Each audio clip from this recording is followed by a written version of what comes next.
vestibular. Las pruebas vestibulares, lo importante es entender que si las voy a solicitar, tengo que entender para qué las voy a solicitar, qué busco. ¿Sí? No pedirlas por pedir porque después no sabemos qué hacer con los informes.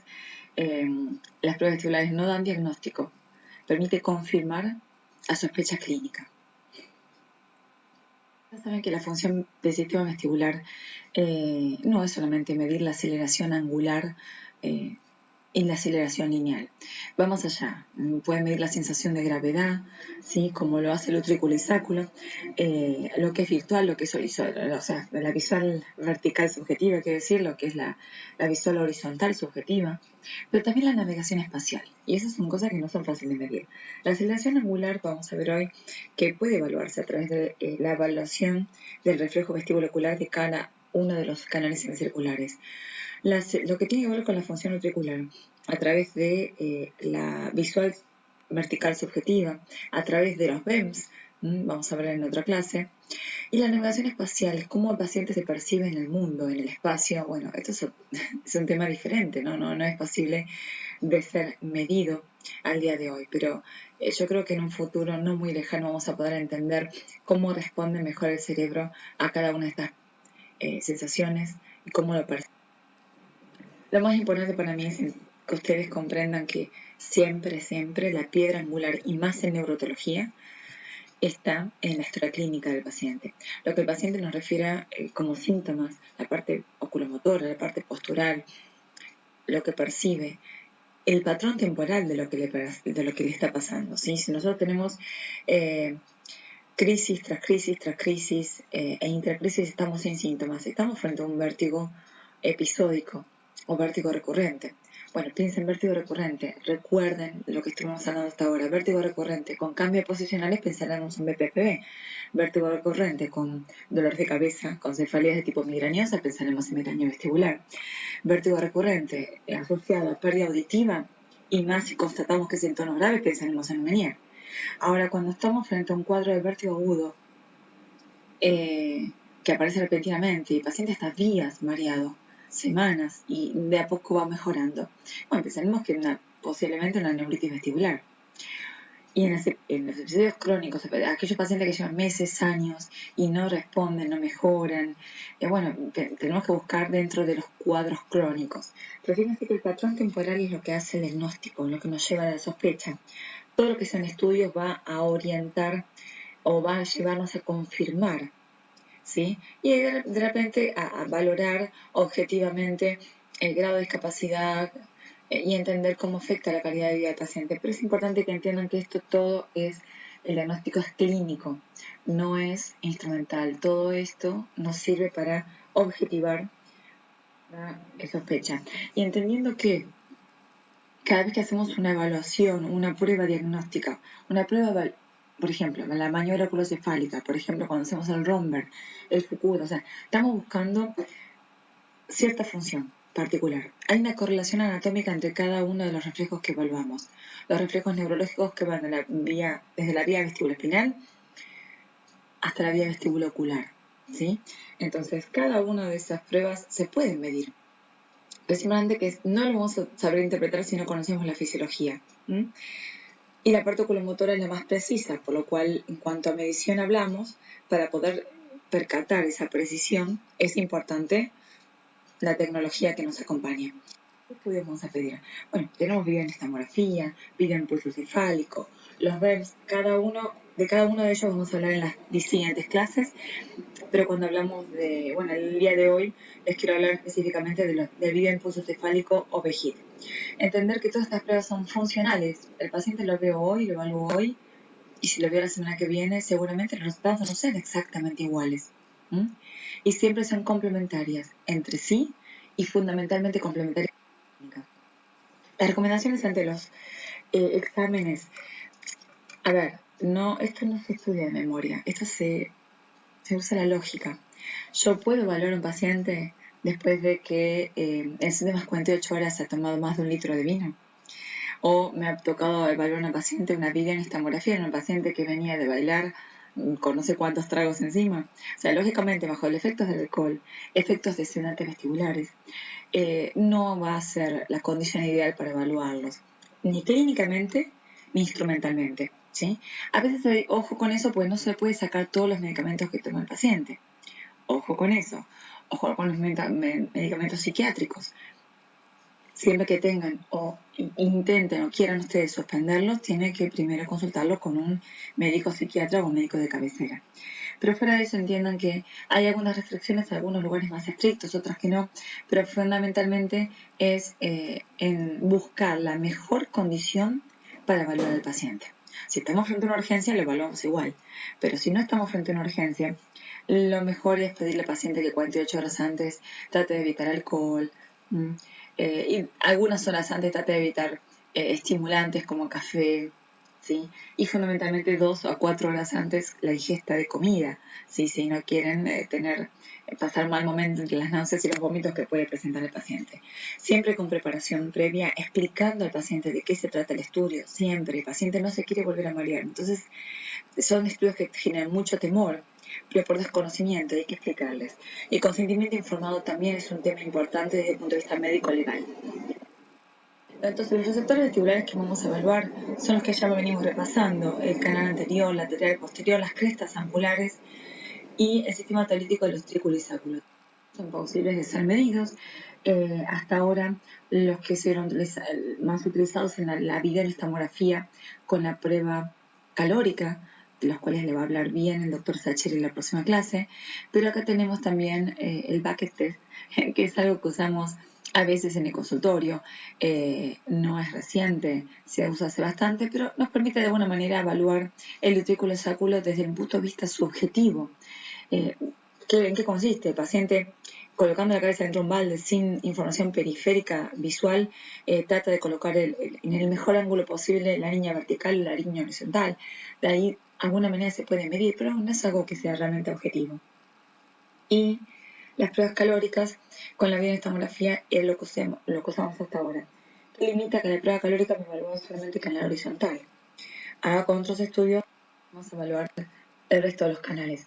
Pero fíjense que lo más importante es entender para nosotros que queremos corroborar si el paciente tiene un reflejo vestibulocular normal o no, correcto o no. Ahí es donde vamos. El reflejo vestibulocular está presente en cada uno de los receptores. Cuando estamos hablando de evaluar el canal horizontal, el vertical y el posterior, la maniobra clínicamente más adecuada es la maniobra oculocefálica. Hasta ahora lo que se usaba en las pruebas calóricas para evaluar el canal horizontal, el sillón rotatorio, que no les puse acá una foto, pero evalúa a alta velocidad, se usaba antes, es aparatoso, se usa para investigación, pero ha cambiado todo a raíz de la ciudad del vejiga. Pero entiendan que acá estamos estudiando específicamente el reflejo vestibulocular. ¿Cuál es la función del reflejo? Bueno, estas dos personas, estos dos maestros son médicos de Australia. Ellos y su equipo desde 1988 nos ha permitido comprender mejor esa función del reflejo vestibulocular.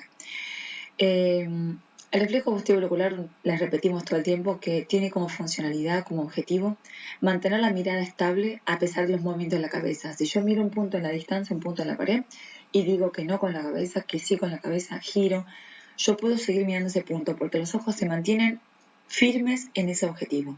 Esto es gracias al reflejo vestibulocular. Estos médicos fueron capaces de distinguir y de hacer conocer al mundo cómo a través de una maniobra simple y fácil podíamos estudiar este reflejo vestibulocular, que es la maniobra, lleva muchos nombres: HEP-TRAS, maniobra oculocefálica, test de Halmagyi, ¿sí? Pero ustedes ya le venimos repitiendo desde semiología, que simplemente colocándonos frente al paciente, pidiéndolos que nos mire, fíjense a la izquierda, el observador, que es el médico, y el paciente, le pedimos que simplemente miren su nariz. Si mueve la cabeza lentamente hacia un lado a otro, los ojos quedan sobre ese punto en la nariz. Ahora, si yo en un momento muy rápido, evalúo el reflejo vestibulocular a la velocidad que está preparado para funcionar, y los ojos tienen que seguir o permanecer en la punta de la nariz del médico. Cuando no pasa eso, cuando los ojos pegan un salto, o sea, se acompañan con la cabeza, sí, el movimiento de la cabeza se lleva a los ojos, y los ojos tienen que hacer una sacada correctiva. Ahí es donde hay un reflejo vestibulocular alterado. Esas son sacadas de refrigeración y esta es la maniobra colocefálica. Va a ser fácil de entender si la miramos en cada paciente. Esto lo que se lleva es mucho entrenamiento, no es fácil de poder hacerlo. No esperen la primera, tienen que tener mucho entrenamiento en el movimiento, en la visualización del paciente. Acá se distrajo, pero fíjense que los ojos permanecen relativamente quietos. Ahora, ese es el paciente con reflejo vestíbulo ocular normal. Este paciente tiene el BOR alterado. A derecha parece estar bien. Es difícil ver por la caída del párpado, pero fíjense que a izquierda se ve alterado, hay un desfasaje. A izquierda hay un salto de los ojos. Ese es un BOR del lado izquierdo alterado. Acá hay una falla de reflejo vestíbulo ocular. ¿De qué canal? Acá solamente los canales horizontales. Pero fíjense y miren que a nivel vertical también los tenemos. Entonces, van a ver que esta maniobra es fácil de hacer y acá lo que estamos haciendo es mover la cabeza para un lado. En este caso, muevo la cabeza del paciente hacia el lado izquierdo, inmediatamente los ojos se van a mover hacia el lado derecho. ¿Por qué? ¿Por qué sucede esto? Repitiendo la maniobra colocefálica, la fisiología, al mover la cabeza hacia la izquierda, hay un movimiento del líquido linfático en sentido contrario, hacia la derecha, lo que estimula la cúpula de canal horizontal de ese lado y eso activa los núcleos oculomotores que me permiten mover los ojos de manera a la misma velocidad, a la misma amplitud en sentido contrario. Esto es un reflejo muy rápido, gracias a que tenemos en la cresta ampular células receptoras que actúan a muy alta velocidad y un corto reflejo, o sea, tenemos el receptor, un par de núcleos que activan rápido y el movimiento oculomotor que se da como efector en los músculos extraculares, que son los músculos más rápidos del cuerpo, son los que más rápido responden y más energía gastan. Entonces fíjense que tenemos una inmediata respuesta. Entonces, cuando estimulo esta maniobra en el paciente, la respuesta es inmediata y el ojo se tiene que mover a la misma velocidad que se mueve la cabeza. Ese es el reflejo en la maniobra, el reflejo vestíbulo ocular que se evalúa a través de la maniobra oculocefálica. Entonces, fíjense que a través de estas células receptoras que están muy perfeccionadas en su función, nosotros podemos evaluar con una simple cómo está la funcionalidad en este paciente que tiene síntomas, que tiene mareos. Esta maniobra fácil y repetible, a lo largo del tiempo fueron buscando la manera de medirla, ¿sí? Desde la videotomografía hasta la prueba de impulso cefálico. Bueno, acá es donde llega la prueba de impulso cefálico. Hay instrumentos que se pueden utilizar, pero fíjense que esta es una de ellas en donde el VEGID, a través de una cámara que puede captar muy alta velocidad, con sensores que tienen giroscopios y acelerómetros, puedo medir y correlacionar la función de este reflejo. Si yo le muevo la cabeza al paciente mirando un punto en el espacio hacia allá lejos, puedo medir el reflejo vestíbulo ocular. No solamente eso, algunos están adaptados incluso para actuar de videohistamógrafo, pudiendo evaluar, como después el doctor Sacheri les va a contar, cómo responden los ojos frente a distintas maniobras oculomotoras. Pero fíjense acá que es simple el aparato, es simple de colocar. Acá una colega hace 5 años, cuando empezamos a usar estos aparatos, nos permite ver cómo es fácil de colocar, es poco molesto, sí ajusta un poco, porque es muy preciso la velocidad. Una de las cosas que no tiene que pasar con las lentes es que tienen que estar desajustadas. Si están desajustadas, el reflejo vestíbulo ocular se mide mal. Y a la izquierda de la pantalla van a ver cómo tengo en mis manos las gafas sueltas, y cada movimiento de esas gafas va a llevar un movimiento de la cabeza. O sea, acá hay sensores que miden la velocidad del movimiento, la posición de la cabeza y un sensor que mide la velocidad del ojo. Entonces, con la medición de poder evaluar este reflejo vestíbulo ocular. ¿En qué planos? En los planos de los 3 canales semicirculares. Semicircular horizontal, cuando mueve la cabeza de derecha a izquierda, y el canal semicircular LARP, en el plano LARP, que mide el canal semicircular anterior izquierdo, por el left anterior, el correlato que tenemos en cuanto a la parte, el acrónimo en inglés, y el right posterior, que es el posterior derecho. Entonces, si el paciente le giro la cabeza hacia la derecha y llevo la cabeza hacia adelante y atrás, voy a evaluar el plano LARP, y si yo evalúo, le llevo la cabeza 45 grados hacia la izquierda y le inclino la cabeza hacia adelante y atrás al paciente, voy a evaluar el plano RIPE, que me marca el anterior derecho y el posterior izquierdo. Entonces, volviendo a los videos, ¿sí? Vamos a ver que una vez que calibramos, ¿sí? Siempre hay que calibrar primero para medir, para que el aparato conozca la velocidad del ojo del paciente. Si no, no nos va a censar bien. Una vez que está calibrado, al paciente le movemos la cabeza hacia un lado y otro y vamos a ver en tiempo real cómo funciona este reflejo vestibular ocular. Ahora lo van a ver un poco mejor arriba, cuando muevo a la izquierda, cuando muevo a derecha. Y vamos a hablar un poco.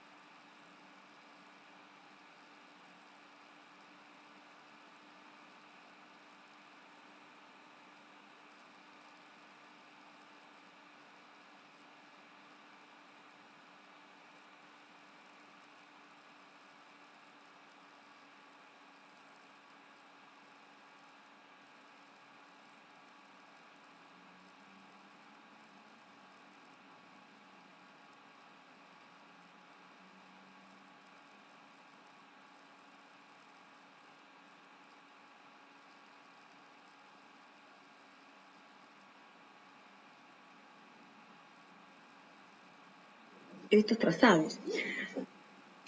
Van a ver en negro el movimiento de la cabeza, en verde el movimiento de los ojos. ¿Cuál es la funcionalidad? Vuelvo. ¿Cuál es la funcionalidad del BOR?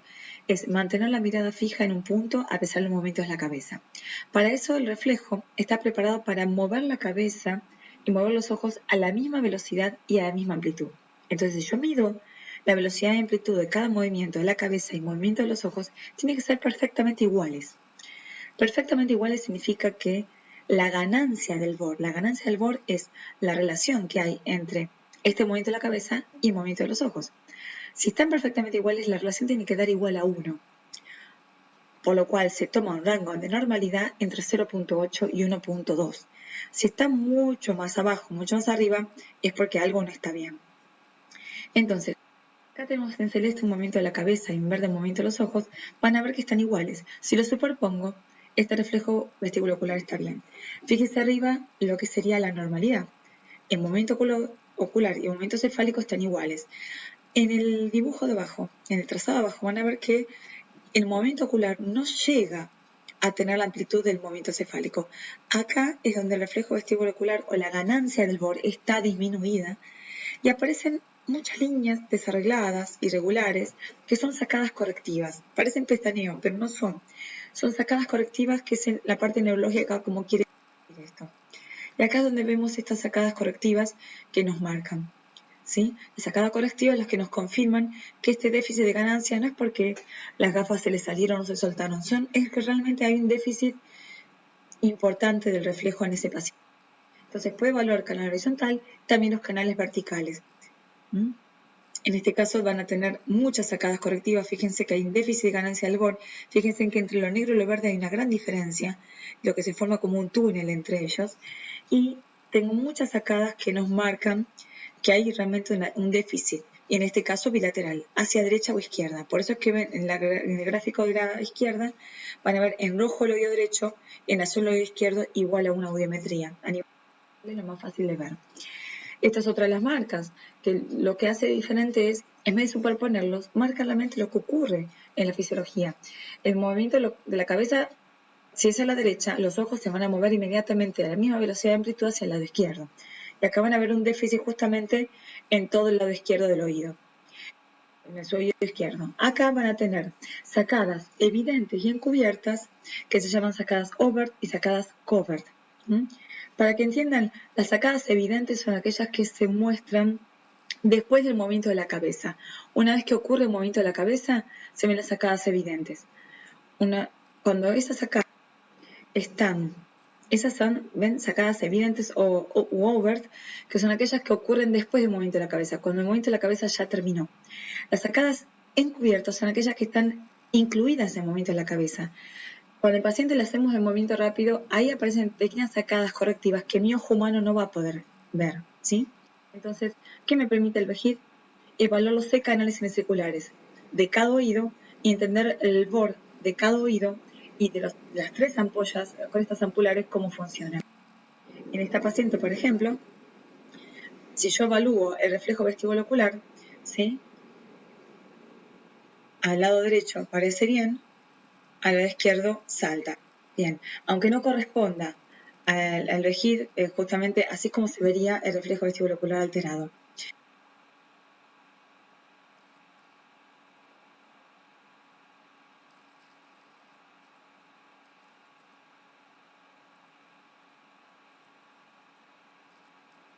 Diferencias y similitudes, lo más importante que tienen que entender que son complementarias. Las pruebas calóricas y el VEGID están evaluando el reflejo vestibulocular. Las pruebas calóricas evalúan solamente el canal horizontal. El impulso cefálico evalúa los 3 canales de cada oído. Pero no, el VEGID no vino a reemplazar las pruebas calóricas, porque son 2 pruebas diferentes. Evalúan planos diferentes, no planos de movimiento, sino situaciones y velocidades diferentes. Por eso se dice que las pruebas calóricas es un estímulo de baja velocidad y el impulso cefálico de alta velocidad. Entonces, ojo, no confundan que hoy por hoy se utiliza más el VEGID en comparación a las calóricas y no, deben ser complementarias. Ahora, ¿cuándo indica un VEGID? En realidad, frente a todo paciente está indicado, pero tiene mayor sensibilidad para la vestibulopatía aguda y la vestibulopatía bilateral. Pero se puede utilizar en todos los pacientes para evaluar los reflejos. Entonces, puedo evaluar yo los reflejos de cada uno de estos receptores vestibulares de las crestas ampulares a través del VEGID y del utrículo